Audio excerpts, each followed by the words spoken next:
Welcome everybody. My name is Detective Foley and I'm joined today by Detective Mason. We are here to give a presentation regarding internet safety and family safeguards, which we have dubbed the Behind the Screen Open Forum. This is just a presentation put together by the Henrico Police Special Victims Unit to bring education and awareness to caregivers and the community about dangers that we're seeing online. All right, so we're gonna go ahead and get into it. So our objectives today is we are hoping to increase community awareness of common internet crimes that target children, as well as help parents and caregivers recognize warning signs of online exploitation, grooming, and other internet-related risks. Educate families on practical strategies to help children use the internet safely and responsibly, teach participants how to identify potential unsafe websites, apps, and online interactions, and provide resources and guidance on how to respond and report incidences if a child becomes a victim of online exploitation or abuse. Okay, so why does this matter? So it's no secret that children are growing up in a digital world. They are spending more time online for not only school, but gaming and social media. And many incidences begin with a seemingly harmless friend request or conversation. And offenders increasingly are using the internet to target youth. They know that this is where young children and teenagers are spending a lot of time, so they're going to reach out through these mediums. And at the end of the day, knowledge is power. So educating the public and caretakers is a critical role in trying to help with our prevention methods to hope that this doesn't happen to anybody else. So just some current trends that we've been seeing. So internet crimes against children is a prevalent ongoing issue, both nationally and internationally. So just in 2025, Henrico Police received 964 ICAC cyber tips. And so far in 2026, our number is actually closer to over 200 ICAC cyber tips so far.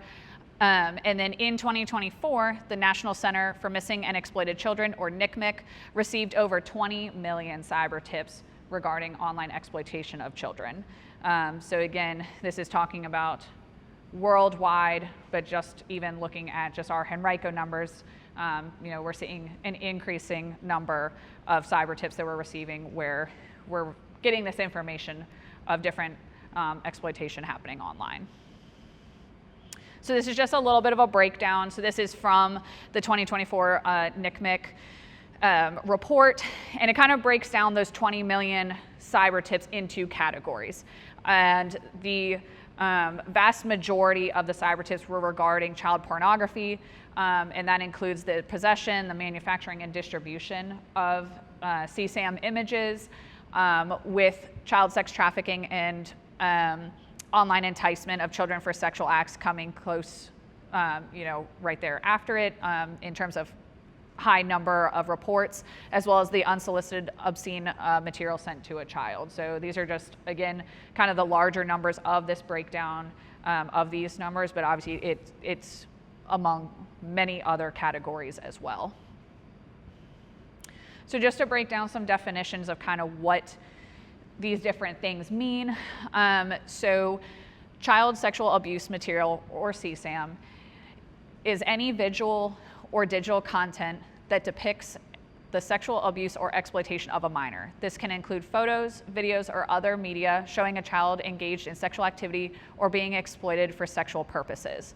And this does also include AI images, so it doesn't have to just be an actual child. If it depicts the likeness of a child, that can still fall under this category. And CSAM kind of replaces the terminology of child pornography.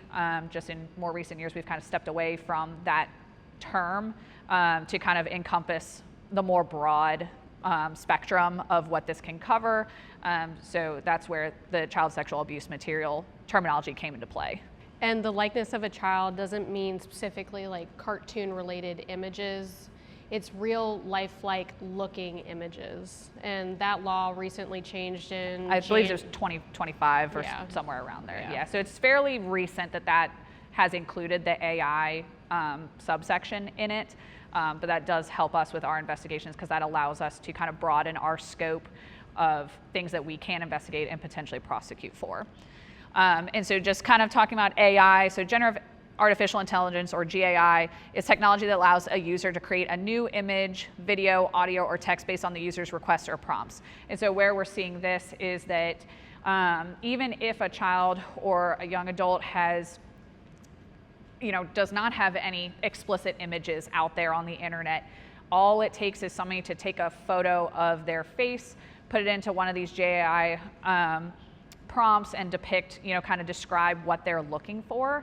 And the AI can actually generate an image or a video to the likeness of that child, and then that is then distributed. So unfortunately, we're seeing that children are being victimized even without ever producing it themselves or ever physically coming into contact with anybody to create this image or video. It's actually being done through AI as well.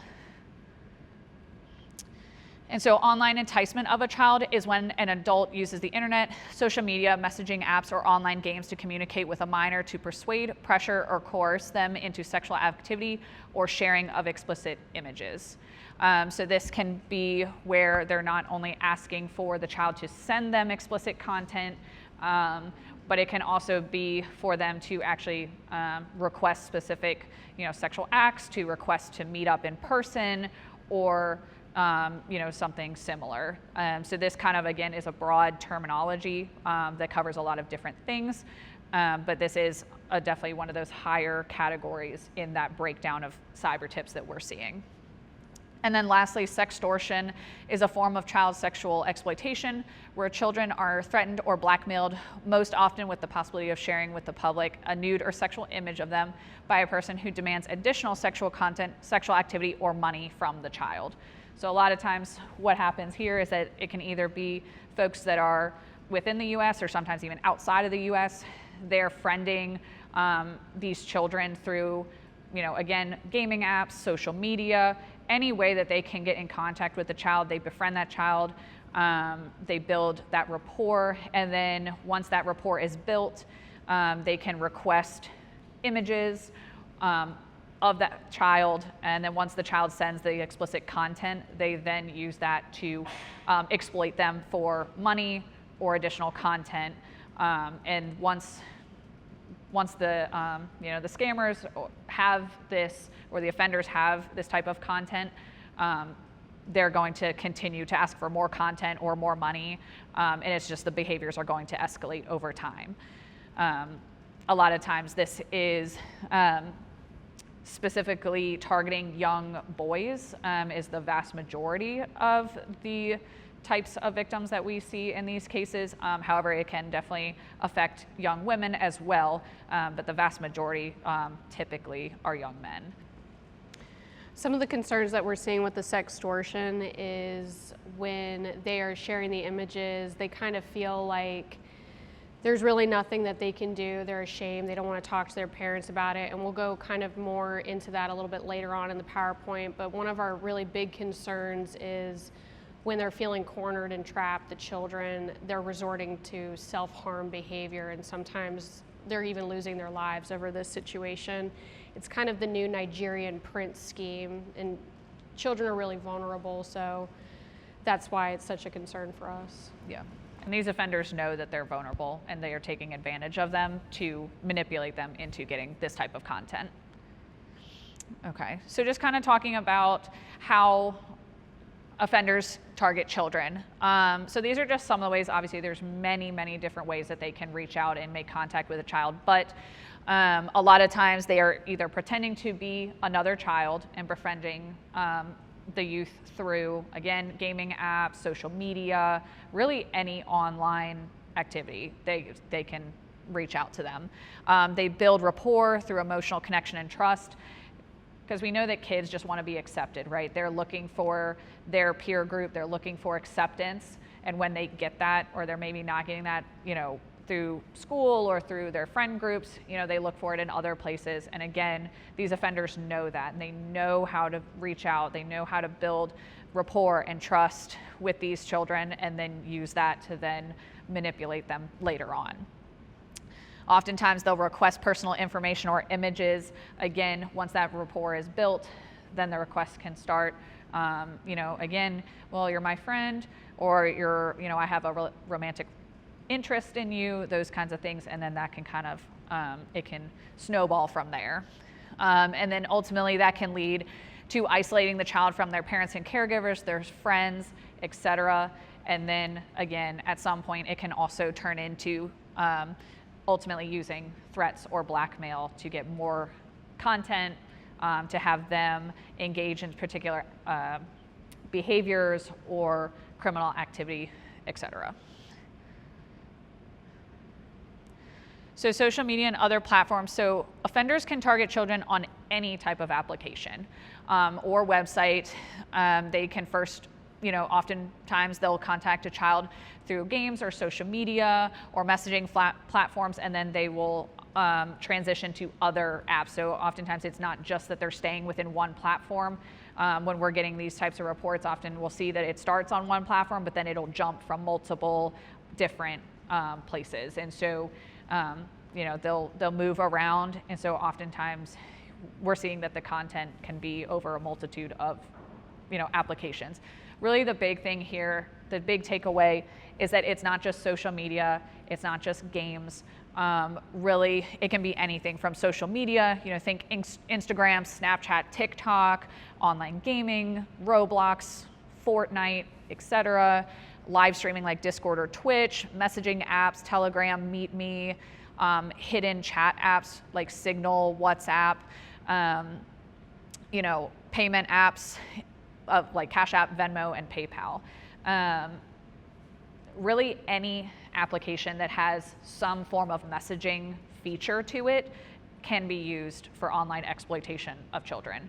I was talking to a colleague who specifically works in like digital forensics, just for kind of, to see what his outlook was on it, having, his expertise in that category. And he actually told me about a Bible app that you can send Bible verses like through pictures through to another user or another person on that app.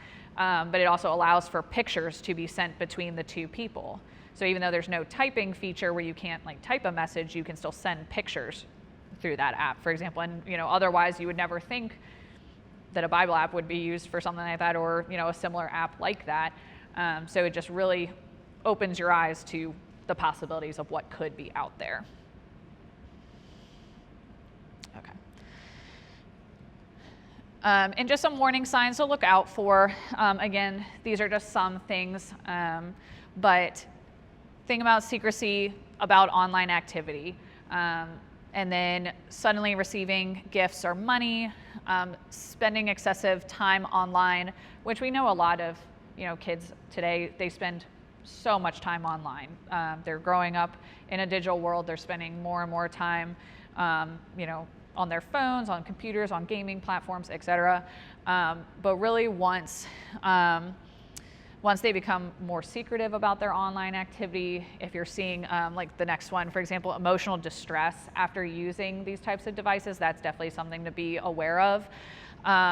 If they are using private apps for messaging other people, that's something to look out for. If you see any suspicious payments on their different like transaction apps like PayPal, again, Venmo, Cash App, etc.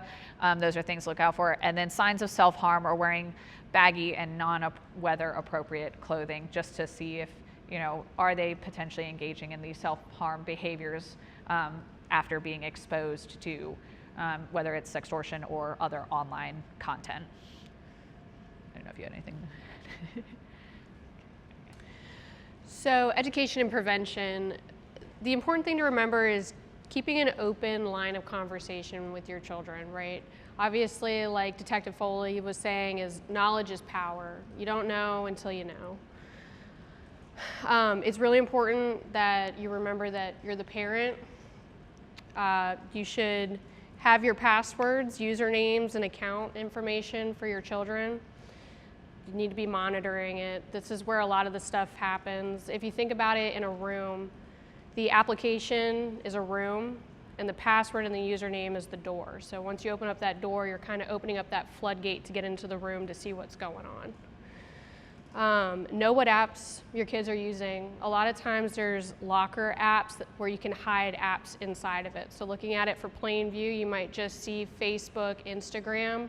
You might not be seeing necessarily the WhatsApp, the Discords, the Twitches, those kinds of accounts.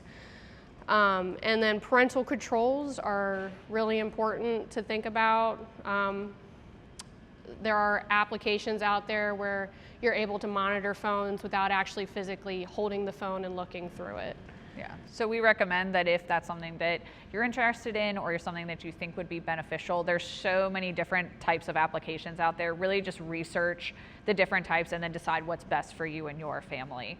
And the other thing just to add about hidden apps or things of that nature, I know even on just iPhones, you can have hidden apps that don't appear on your home screen. And unless you scroll all the way over to your app library and scroll to the bottom, unless you have the passcode or the Face ID, you're not going to be able to actually look at those hidden apps. So that's something to be aware of, that you wouldn't even see it if you're just monitoring the home screen. You actually have to go specifically looking for the hidden apps. And I'm not 100% sure if Android has a similar feature, but I do know for a fact that Apple iPhones have that feature. Yeah. Sometimes as a parent, you have to remember that you have to be comfortable with being uncomfortable and having uncomfortable conversations with your kids. Regular check-ins and reviews of the devices, and again, just really reiterating that you're the parent, you own this device, and at any point, if the child is a child and under the age of 18, you can take their device. Looking through apps, text, phones, videos, and looking for the hidden apps, like we're kind of just reiterating and really trying to drive home the importance of doing that. It is important to be able to trust your kids, but trust but confirm. It's really important that we're teaching kids about never sharing personal information. Going back to the earlier slides when we're talking about some of these predators that are really trying to gather information, you can do that through sharing information through social media. They're really doing their research on kids, knowing what you're posting on social media, where did you go to school? When did you graduate? Who are your parents? People that you have in common, posting pictures of your home and your kids. These are all things that they're looking at. But also in the chats, making sure that they're not sharing, I live here, this is where I go to school. And also having that uncomfortable conversation with them about appropriate images and what that means to you and your family, and not having them share those images, especially sexually explicit images. And being able to trust an adult to tell them when things feel wrong, right? It gives me a bad feeling. I might not feel comfortable telling my mom about this. Maybe that's when I need to talk to mom or dad. Or talk to, a school counselor, a resource officer, any trusted adult that they can then go to and say, this is making me uncomfortable. I found myself in this situation, and looking to help get that guidance. Having, that open door policy with, your children, or, to allow them to come to you to say, we preach the importance of internet safety, right? We tell them, don't do this, don't do this, don't do that. But eventually then we have to have the conversation about what happens when they do, what happens when they make a mistake. They're still kids, they're still learning. So it's understandable for a parent to feel upset at their child for sending a explicit image or sending money to somebody. But remember that in order to be able to have that rapport and allow the child to come to you, that's what's going to ultimately allow them to feel safe enough to bring this issue to your attention, so then we can address it. Which kind of goes into this slide. So when and if a child ever brought to your child, someone else in a caretaker role, it's really important, stay calm. Don't blame the child. I know that sometimes that's our knee-jerk reaction. They come to us, there's a problem, we don't really know how to handle it initially. We get angry, we get frustrated. It's normal for victims to feel really ashamed. It's very normal for kids to feel ashamed. and they're coming to you. So trust that they did something in the moment that was like, I need to go to my parents, I need to talk to them. As investigators, we're asking that when things like this happen, a child comes to you because they have engaged in some kind of act that has left them to be a victim of something, we ask that you're saving the screenshots, the messages, and the photos. And that's because a lot of times what we're seeing is the parent's immediate reaction or the caregiver's immediate reaction is to immediately delete it, because if I delete it, I've deleted the problem. A lot of times we're not able to recover that information. Cutting off contact with the suspect is also something we find ourselves having to constantly readdress. Sometimes parents want to reach out to the suspect to see if they can do their own investigation on who this potential person is, who's contacting my kid, and sometimes it makes it a little bit worse. And then reporting the incident to law enforcement, whether it be the emergency line or the non-emergency line, or making a NCMEC cyber tip, which we'll go over a little bit later. And then seeking professional support if needed. Henrico County is wonderful at providing resources to citizens of Henrico County. A lot of services that we have are free or at a reduced cost for residents of Henrico County to get counseling and therapy services.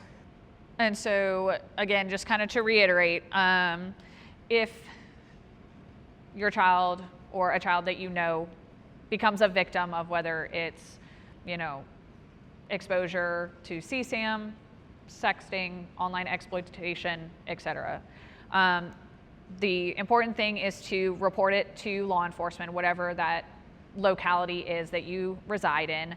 So obviously for Henrico residents, that's here with us and at Henrico Police.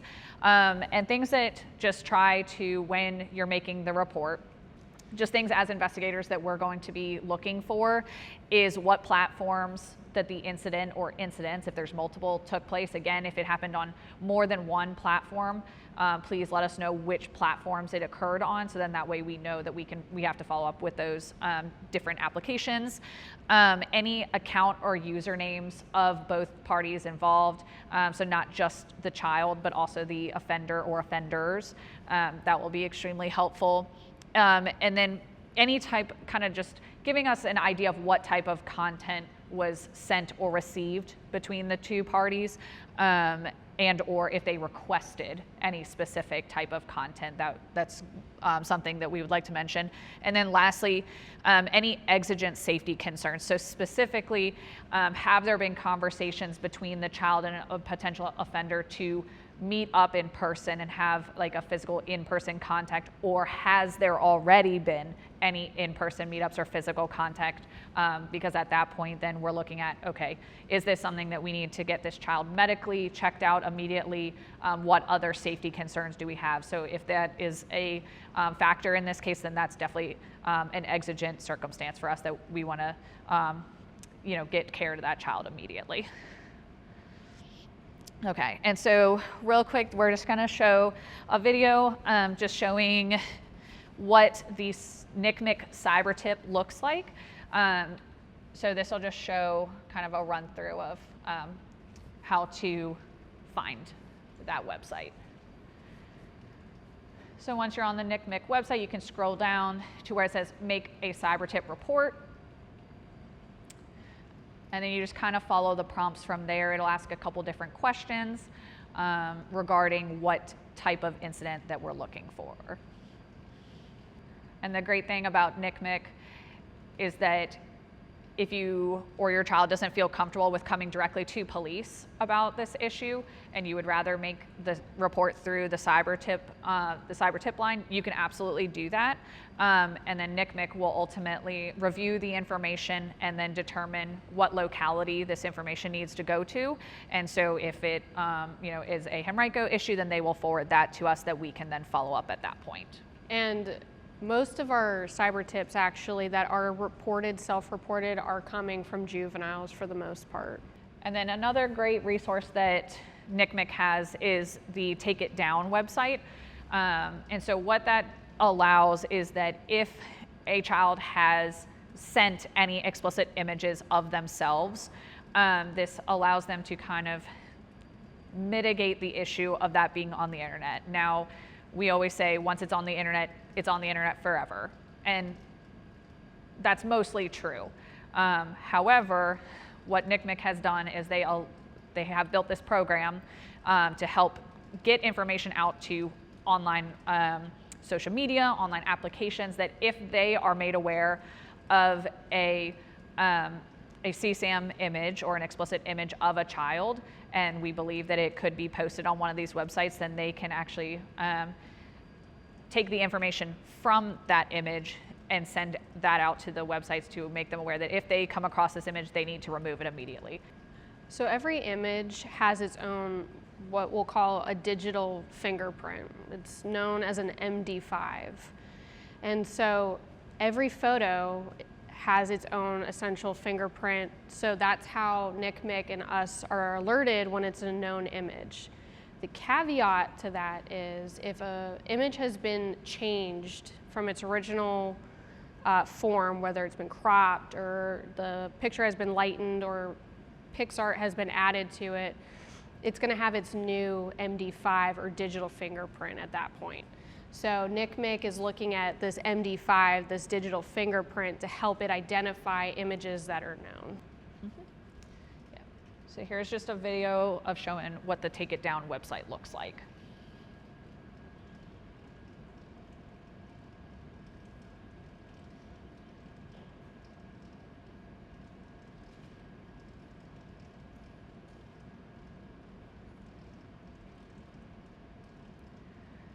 So once you go on there, it'll just prompt you to kind of follow the prompts through, and then kind of describe, just to give them some information about what the image contains.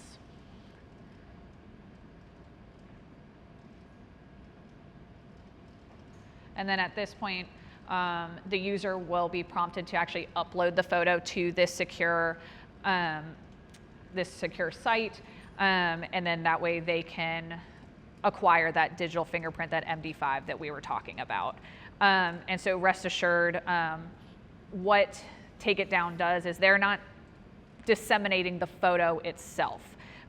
Just want to make that clear that they're not disseminating the photo. They receive the photo to get that data, the digital fingerprint off of it, and then it's the MD5, the digital fingerprint that they are sending to these other applications, social media, websites, etc. So once it's uploaded, it's not, other websites aren't viewing that content. They're just being made aware of the fingerprint that they need to be on the lookout for. And then lastly, another great resource that NCMEC gives us access to is NetSmarts. And what NetSmarts is it is different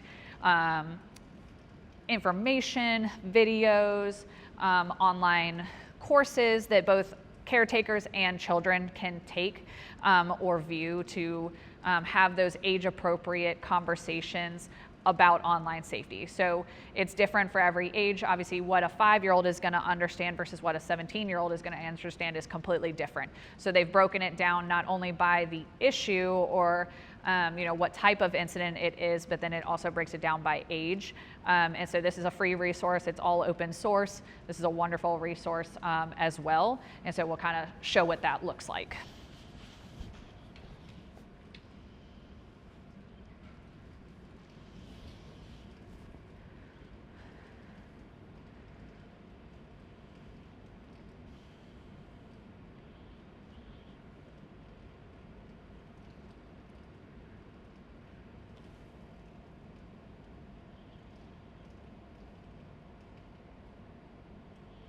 And again, it kind of breaks it down by the different types of issues as well. So, and it doesn't just cover, obviously, the CSAM. It's covering cyberbullying, exactly what sextortion is, some of the bigger trends that we're seeing with kids online and some of the things that they're struggling with. And like Detective Foley, it's broken down in age groups. Yeah. And they also have resource guides to say that if your child has become the victim of a crime, again, they're saying that these are the steps that you can take. This is what options you have. And again, a lot of times it'll refer you back to the cyber tip line, because obviously that's how they're hoping that to get in touch with law enforcement so that we can then investigate those types of crimes. We did receive a question earlier, and I just figured I would touch on it today. Parents are asking, how are we getting notified through social media apps and platforms? It's not necessarily the children or the parents reporting it. Most, if not all, social media apps, being Facebook, Instagram, Snapchat, the most common ones that you're seeing, and even ones that you might not hear about, like Discord, Twitch, and stuff like that. They're required by federal law to report suspicious enticement of children, meaning any kind of abnormal chats that you might be seeing between people, any kind of CSAM, which again is that child pornography material, whether there's content being shared, and it gets alerted to the National Center for Missing and Exploited Children. And once they're able to establish a locality where that event is occurring, where our suspect is versus where our victim is, it gets sent to that locality. So from NCMEC, which is the National Center for Missing and Exploited Children, it will get sent to us, and then it's up to us to investigate it from there. So that was a really good question. And so at the end of the day, we just want caregivers and the community to know that we're here to help. So if you have any concerns or have any information regarding online enticement of children, any distribution, possession, production of CSAM, etc., please reach out to us. That's what we're here for. We're here to help. You can reach out to us through henrico.gov/police or our non-emergency number, which is 804-501-5000. And so we really appreciate you all being here today, and we're happy to answer any questions that you all might have. Okay, so we're just going to answer some questions that that we've received. So I'm going to read them, and then any of my colleagues here, we can answer. Okay. So the question is, once you receive the tip or case, how does the investigation process develop? Can you reach out to the app, or is there another way? So a lot of the times when I think what the question is if there is something wrong with the app or something has happened on the app, how are we processing it? It's kind of going back to what we were saying earlier. If the app is notified automatically, a lot of apps like Facebook have human beings that are monitoring some of the cyber alerts. So if they see a picture and they're like, that kind of looks like a kid, it might be an adult, they're going to send it off to NCMEC.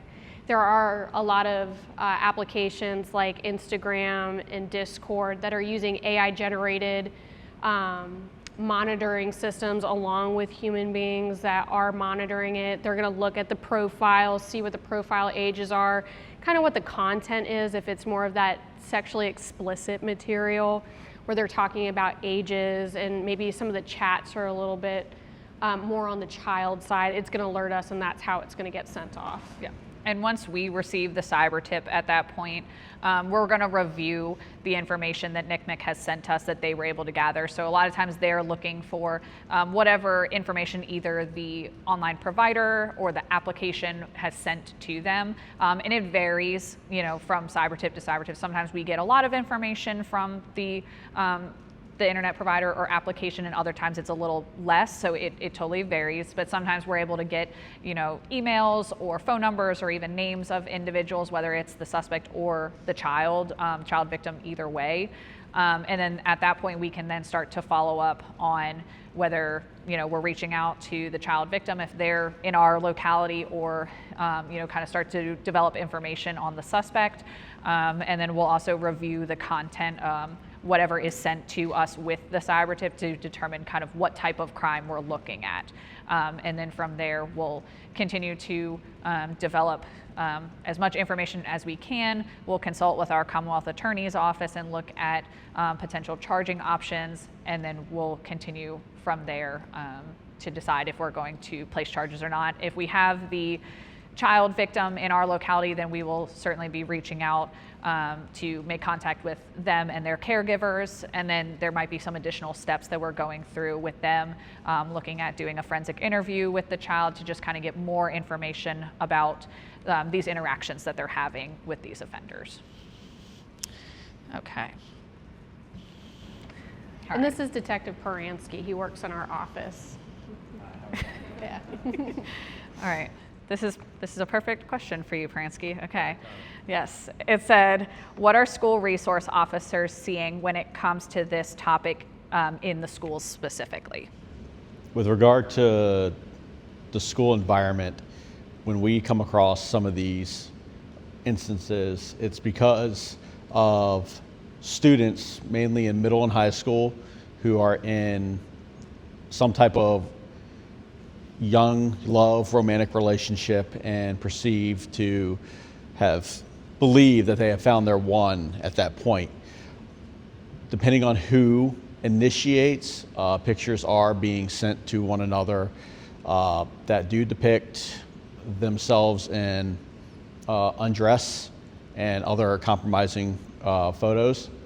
However, once that relationship dissolves, depending on how toxic the relationship becomes after the fact, we have seen a lot of revenge type situations where one of the parties does date someone else or vice versa and become very jealous because of that.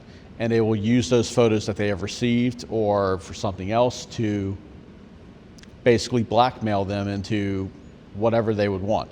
I know that there was a case at one high school where one student had ended a relationship, had photos of their ex, and was selling, or at least providing their photos for goods or money to other students in the school, which crosses a whole nother issue. Our problem is, in some cases, outside of just the goods and services aspect, we do have some issues because these are voluntary photos that do get distributed.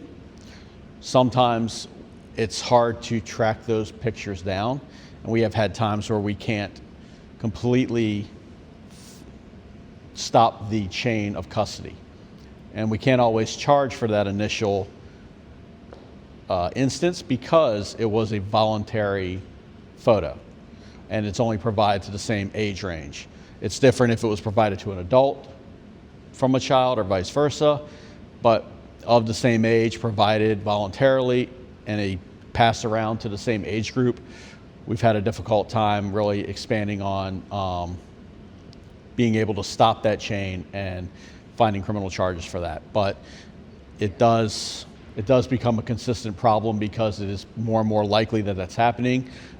And again, kids are finding ways to skirt around that from their parents, from their teachers, and everything like that.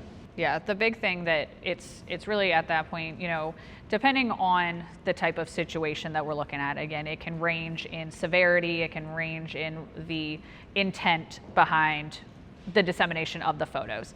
A lot of times, if we're not criminally charging the students or the juveniles involved, then we're also looking at educational purposes, you know, educating them, because at that point, when they are taking an image of themselves, whether it's in any state of undress or nude, they are at that point creating child pornography.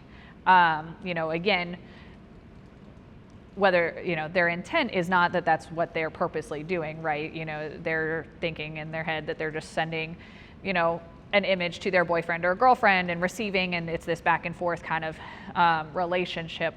But at that point, it's, again, a lot of it is educating the children and the teenagers that what they're doing is technically classified as a crime, and obviously at that point it's more of education to make sure that, you know, we're hopefully minimizing them from doing that in the future.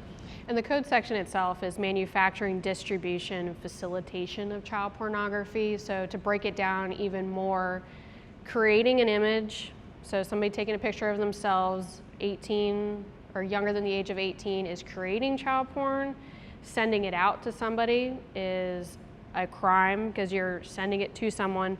The person receiving it, it is also a crime, and then in turn if they send it out to somebody. So you have a bunch of different crimes involved in just sending one image to one person. Yeah. But again, a lot of times with the younger folks, the juveniles, we're trying to, educate them ideally first without automatically jumping to criminal charges. But again, depending on the severity of the situation, that is a possibility. So that's something that, again, we're trying to push out this educational message to them, just to be cautious and to not send out images, and reiterate that if somebody truly cares about them, then they will still care about them without forcing them to send images of themselves. So that's kind of the big takeaway in a lot of the conversations that we're having with the youth that we're coming into contact now. And the most important thing with that, like with Snapchat saying that as soon as you view it, it goes away after so much time. Whatever's put on the internet is always on the internet. Someone can find it some way. It's never going to go away. So it's just a matter of educating and just making sure you stay out of that network and not putting yourself into it. Absolutely. All right. So we have another question here. All right. It says, who is the most common offender of child porn? Like possessing and uploading, etc. That's the scary thing about these kinds of cases. There's no one set person, there's no one set group, there's no one set age range. We're seeing it from the wealthy to maybe average class and lower. We're seeing it amongst all races, genders, socioeconomic groups. Yeah, It does not discriminate. Yep. It's really, like you said. It could be anybody. It could be anybody. So that's what makes it so concerning for us as investigators, but also you guys as parents. So what are the signs that my child may be sharing photos? Kind of going back to earlier in our PowerPoint, parents normally know the warning signs of kids when something isn't right. They start kind of getting that weird gut feeling that their kid is kind of pulling away. When you try to go reach for their phone, they're immediately snatching it away from you, kind of snatching their tablets away. They don't want you to look at anything. Sometimes it's as simple as wearing sometimes a little bit more risque clothing, which isn't always the case. Complete 180 personality changes. They're starting to talk about things that maybe isn't necessarily normal for that age group. Maybe a little bit more mature way of speaking. Where are they learning that? Who are they learning that from? Okay, and we actually kind of covered this already, but I'll repeat it just for here. So it says, do kids realize when they forward nude photos to their friends that they are technically in possession of child pornography? So again, kind of like we just discussed a few minutes ago, I think a lot of times, the kids don't realize that. They're not thinking about the long-term implications of what's going on, right? In the moment, they're looking at, this is young love, like I love this person, this is what people do in a relationship, you share these photos, these intimate things with them.